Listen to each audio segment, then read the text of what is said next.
Hi. Warhammer 40,000 has come a long way since the release of the first Rogue Trader rulebook way back in the 1980s, but throughout all this time the poster boys of the universe have been Space Marines.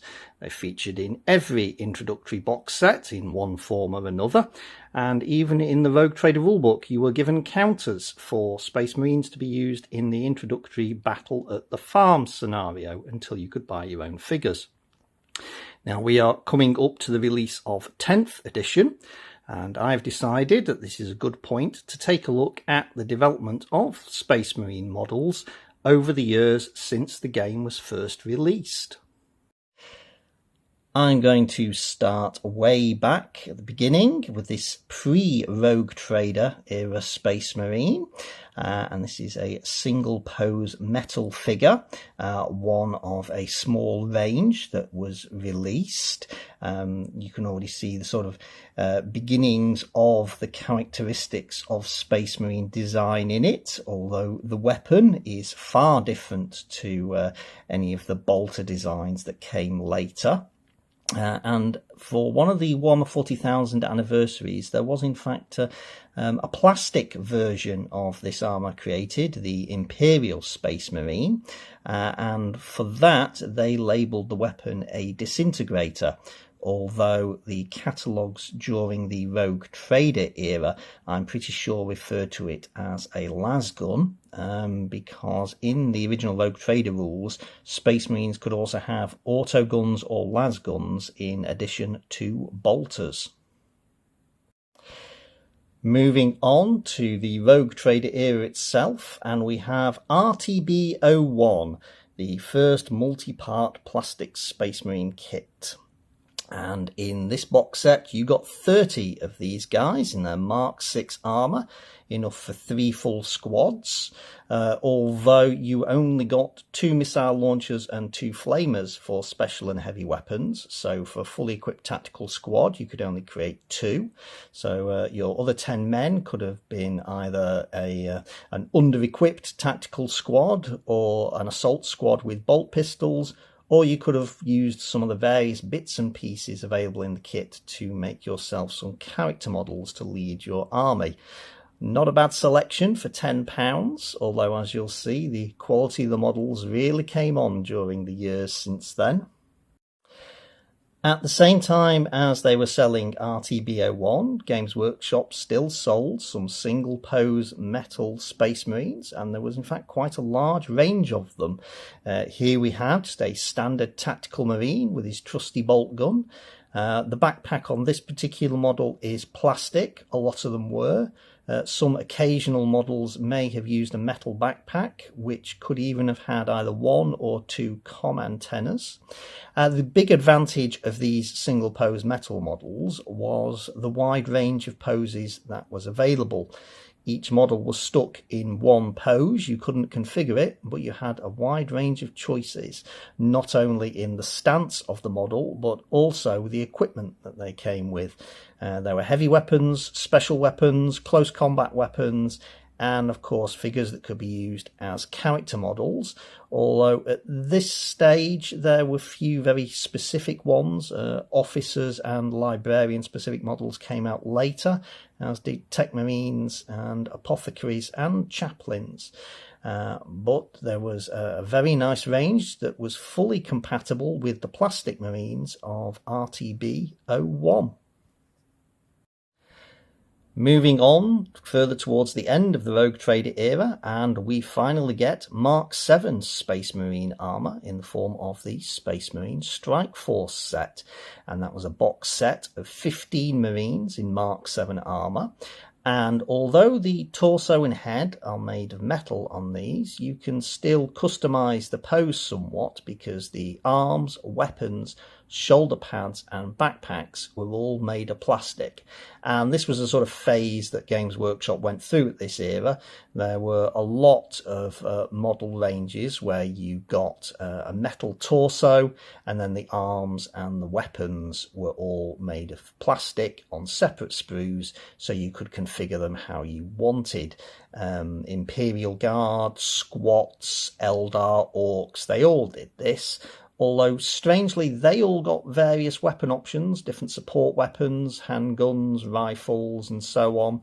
The Space Marine Strike Force only included bolters, and it was a bit later on that sprues were introduced that had some close combat weapons on. But from this point on, Mark 7 armour pretty much dominated Space Marine design. Games Workshop wasn't quite done with the single pose metal models though, and there was another smaller set of such figures towards the end of the Rogue Trader era. Again, the backpacks were still made of plastic, but the figures themselves are entirely metal. Some were in Mark 6 armour, but there were also a few in Mark 7, which when combined with the Space Marine Strike Force set would have given you a plasma gunner or a sergeant or such. But this was the tail end of Rogue Trader, and from that point on, single pose metal figures became a lot rarer for general infantry. Moving on to 2nd edition, and rather than a hardback or softback rulebook, there was now a box starter set, and inside this were 2 squads of Space Marines like this one. Very basic by today's standard, but they are a perfectly credible single pose plastic Marine in Mark 7 armour, and the 2 tactical squads were largely made up of bolt gun armour Marines, such as this one, where the backpack plugs in the back of the figure, the bolt gun plugs into the front, and you didn't need any glue, and that was it. You also got a sergeant with a bolt pistol and chainsword, a flamer Marine who was an identical pose to this one, just replaced the bolt gun with a flamer, and also a missile launcher Marine for each squad. These figures were also released outside the starter set as an individual squad set, and I think the figures were just exactly the same. No frills, but perfectly useful on the battlefield. Games Workshop continued with the concept of the metal torso with plastic accessories during 2nd edition though. They changed the sculpt slightly, and the shoulder joints specifically changed from the original Space Marine Strike Force, and that meant that the new arms sprue wasn't 100% compatible with the older figures. You could use the older arms on these new figures, but not the other way round. The curvature of the shoulder joint on the Rogue Trader vintage figures meant that these new arms just wouldn't fit. There was also another type of Marine that utilised a metal torso and legs and head with plastic accessories, but in the case of this model and also one other model which was pretty much the same pose just with a helmet, the torso and the legs were separate pieces. This meant you could pose the body a bit more and give it a bit more of a dynamic appearance. The arms are actually the Space Marine Strike Force style arms. The shoulders have the more rounded joint that requires those. So I'm not 100% sure whether these are actually released at the very tail end of Rogue Trader or if they were delayed into 2nd edition.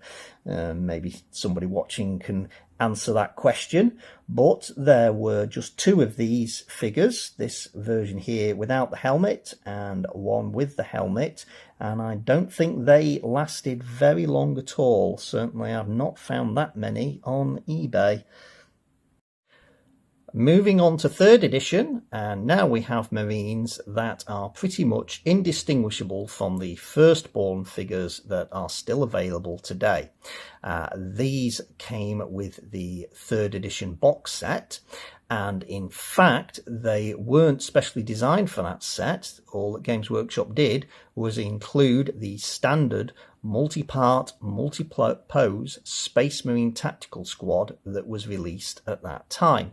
And in keeping with most Space Marine tactical squads, this came with options for a sergeant, a flamer, and a missile launcher. However, Further weapon upgrades were very easy to carry out because the bolters were not part of the arms of the figure. They were completely separate pieces. The same with the flamethrower. So if you wanted to swap them for a different gun, if you had a different weapon in your bits box, you just swapped it over. And that's something which you don't really see nowadays, but it was a very easy swap to do at the time. Getting to the 4th edition starter set, and we have the Battle for Macragge, and again you got a tactical squad of Space Marines, but here Games Workshop went back to the single pose idea. For each of the figures you just plug the backpack and the weapon in, but the pose is far more dynamic than those for 2nd edition, the quality of the figure much higher, and they're pretty much indistinguishable from the multi-part plastic kit that had been introduced with 3rd edition. Around this time, Games Workshop also brought out a small set of 3 Space Marines. They're a sort of series of very small sets of figures, basically pocket money sets for about £5. You get a small number of figures, all basic riflemen with no weapon options at all. I think it may also have appeared in some starting paint sets, but I've included it here because it was available as a specific set. Just 3 Marines with bolters. And again, these just blended in with the existing figures and could be run side by side with them. Now we get to my personal favourite edition of Warhammer 40,000 with 5th edition and the Assault on Blackreach starter set. My absolute favourite starter set, as well as my absolute favourite set of rules. And the Space Marine tactical squads that you got in this set, again, single pose figures where you just plug in the backpack and the bolter and the figure is ready to go. But the detailing has improved vastly by this point. And so you've got, for example, the squad marking on the right shoulder to show he is a tactical marine, and the bolter itself now gains a sling. Progressing on to the 6th and 7th edition starter sets, because the figures in those 2 editions were exactly the same, and we have some dedicated Dark Angel figures, which was a bit unusual for Games Workshop. Prior to this, all of the figures had been chapter neutral. You could use them as Ultramarines, which most of them were supposed to be, Blood Angels, which they were supposed to be in the 2nd edition, Black Templars as they were in 3rd, or Dark Angels.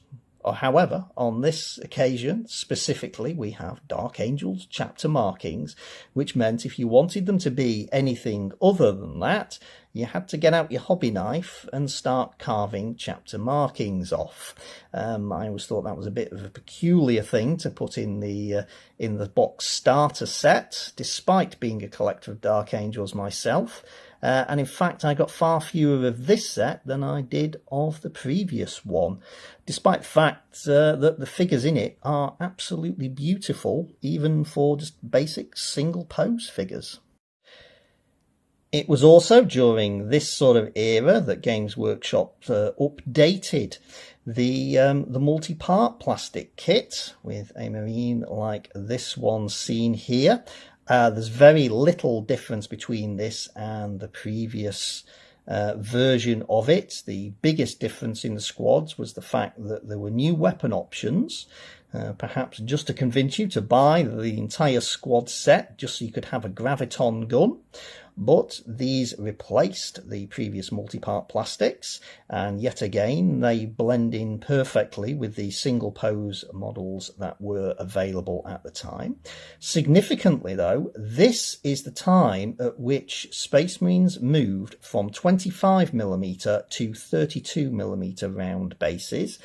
Even though I've rebased all of my figures, going right the way back to the start, to the 32s, this is the first model that I've got that was actually designed for such a base. Heading into 8th edition, and out come the big boys. The Primaris Space Marines arrived. And this is, again, a single pose, although multi-part plastic figure. Now, though, you have to do more than just plugging in backpacks and weapons. The casting process had got a lot more complicated and advanced, and you'd have to clip quite a few pieces together, and you could just clip them together, of course. You didn't necessarily need glue on the figures from the starter set. They were just ready to go straight out of the box.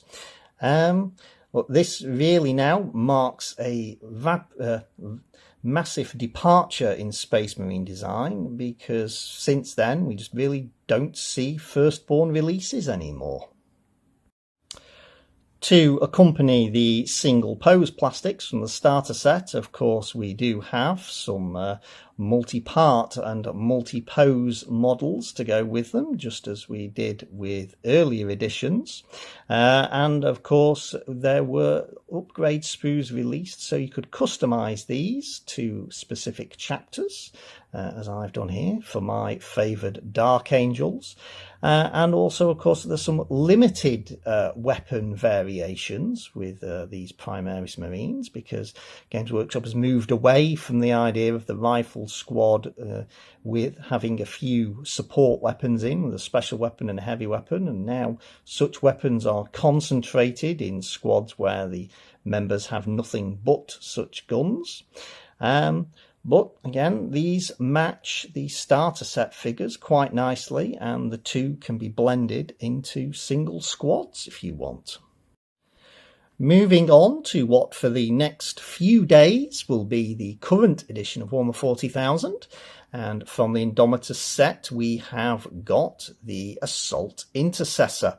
And this again is a single pose figure, but like the Intercessors in the 8th edition, there were quite a few pieces to give this its very dynamic pose. In fact, far more dynamic than the very static figure from 2nd edition. In fact, if I just bring him in here now and hold it in, you can see one guy could be stood on parade, whereas the other guy looks far more like he is in action.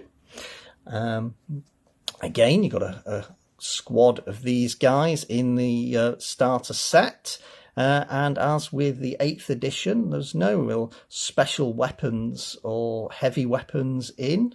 Now everybody carries the same equipment. And to end my overview of the various generations of regular Marines that are available, I've got this. This is the multi-part plastic Assault Intercessor that accompanies the single pose versions in the starter set.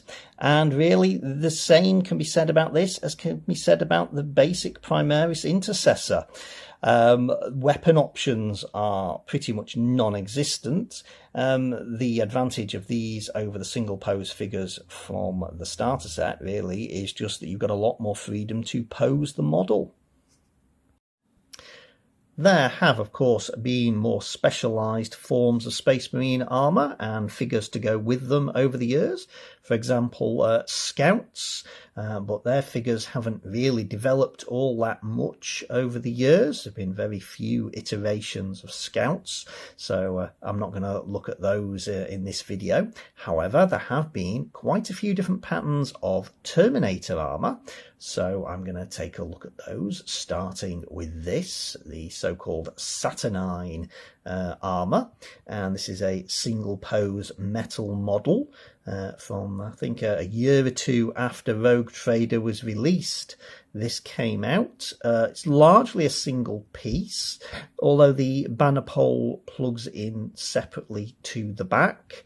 Other than that, just a one-piece figure, very similar to the single pose Space Marines of the time, just considerably larger and more heavily armoured.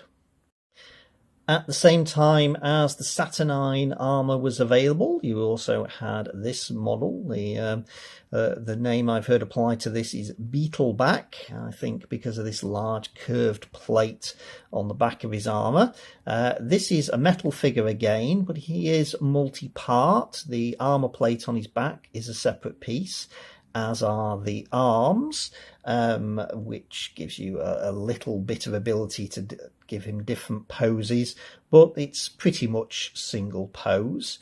I think that I much prefer the Saturnine style armour over this one. They really were contemporaries though. The White Dwarf article in issue 109 that introduced Terminator squads had illustrations of both of these types of armour.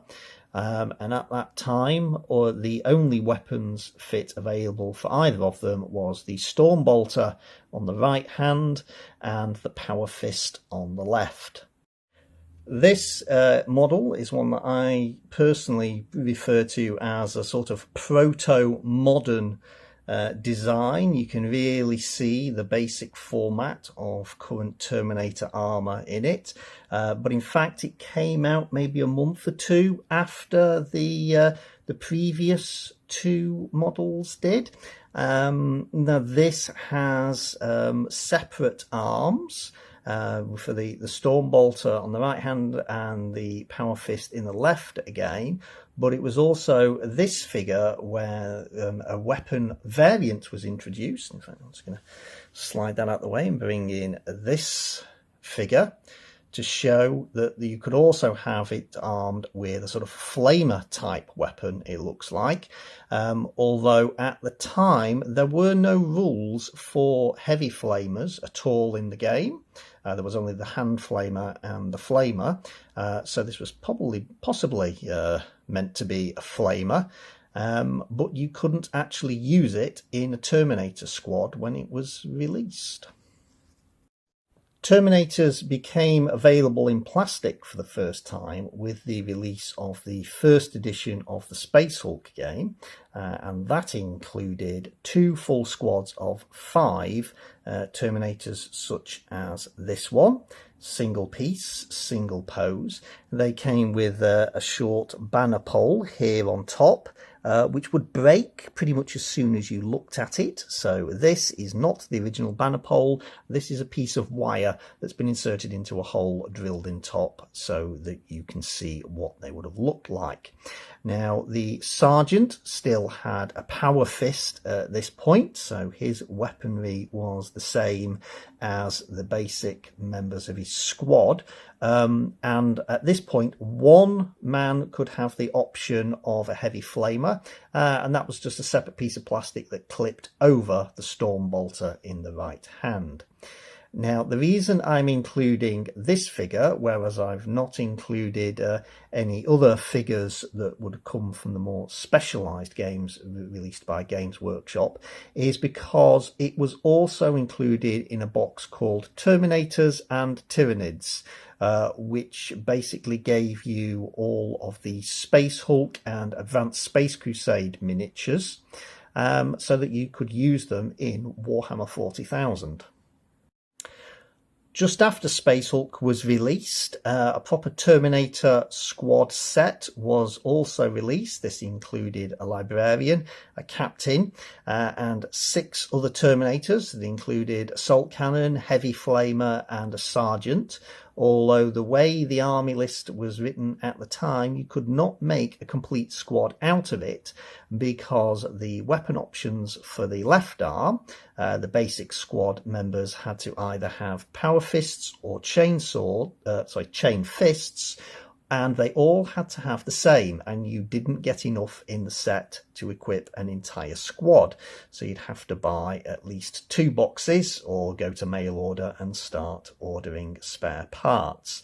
But from this point, you can really see the sort of modern shape of Terminator armour forming. The only thing that has changed over the years really is the scale and the level of detail, as well as the material, of course, because it's been a long time since Games Workshop released basic Terminators made of metal. An actual sort of modern style Terminator. It appeared in plastic as a part of a multi-part squad kit sometime around perhaps late second or maybe into third edition. And again, this is little more than a translation of the existing range of metal Terminators into plastic. Although the set that this came in didn't come with that many options. You just got 5 Terminators, 3 of which had the standard Stormbolter and Power Fist armament. One swapped out the Stormbolter for a Heavy Flamer, and then the final one was your squad leader, who in place of a Power Fist had a Power Sword, and that model also had a banner pole. The multi-part plastic kits were updated, I think, during 4th edition, and you got far more options in it, as well as more detailed models. You got the Sergeant with his power sword, you got all of the options for the heavy weapons, that's the assault cannon, the heavy flamer, and the cyclone missile launcher, and the squad could be given either power fists or chain fists. You got enough of each for the entire squad. And significantly, this is the point where the Terminators moved away from the original 25mm base that they had shared with regular Marines to the 40mm bases, which I have rebased all of my Terminators to have. The previously mentioned excellent Assault on Black Reach box set also included a squad of Terminators. These are pretty much single pose, although you could angle the arms up and down as you wish. And you've got a very basic squad, really. You didn't get any weapon upgrades at all. They all had Stormbolters. The Sergeant had a power sword, but that was it. If you wanted the special weapon options, such as Heavy Flamer, Assault Cannon, or Cyclone Missile Launcher, then you would have to go and buy the multi-part plastic kit, which of course was already out, and I think is still the same kit as is available today.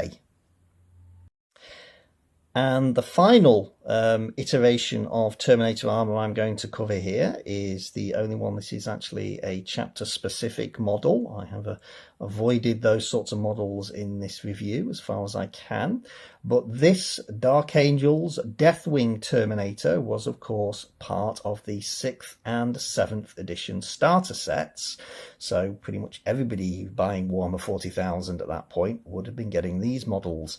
And as you can see, to actually convert this to anything other than a Dark Angel would have required quite some time and skill. Not only would you have to remove the chapter insignia from the right shoulder pad, but you would also have to carve it off the chest plate as well.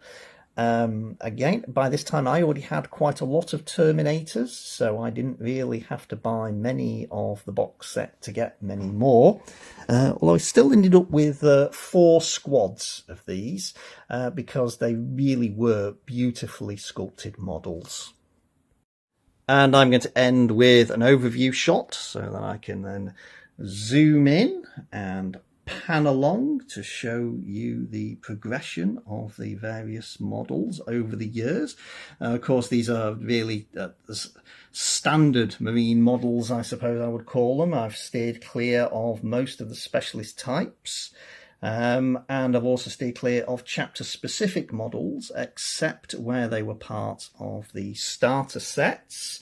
Hence, we've got just a couple of Dark Angels specific models in here, whereas the rest are all more generic, even though I am a big Dark Angels collector.